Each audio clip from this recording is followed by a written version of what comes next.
ఇది part 2 of day 70. Morning జరిగిందంత part 1 లో ఉంది, చూసేయండి. సడన్ గా జోయోషిత వచ్చేసింది, ఈ క్యూట్ బొమ్మ ఇచ్చింది. ఈ లెటర్ కూడా ప్రేమతో తనే చేసింది.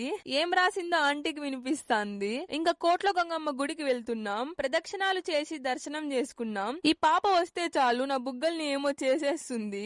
వీళ్ళు కూడా సడన్ గా కేక్ తెచ్చినారు. స్పార్క్ ఎంత వెలిగించినా రాలే. ఇంకా ఇంకోటి తీసుకొచ్చారు. కేక్ కట్ చేసి వేసాం. పిటాస్ కి వెళ్ళినాము. లాగర్ డాన్సర్ బిజీ వేసేసి ఇంటికి వచ్చేసాం.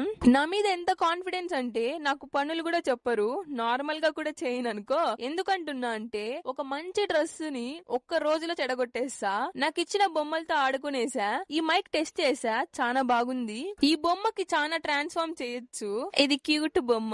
ఈడ పాయింట్ ఏంటంటే నాకు ఇంకా బొమ్మలు ఇవ్వకండి, ఇల్లంతా వేసేస్తున్నా, నాన్న తిట్టేస్తున్నాడు. మా అమ్మ చూస్తే అన్ని బీరువా పైన వేసేస్తుంది. నేనేమంటానంటే ఇవ్వకండి. నా సెలెక్షన్ అమ్మకే కాదు వేరే కస్టమర్స్ కూడా నచ్చేస్తాంది. అదేంటో రేపటి వ్లాగ్ లో చూపిస్తా.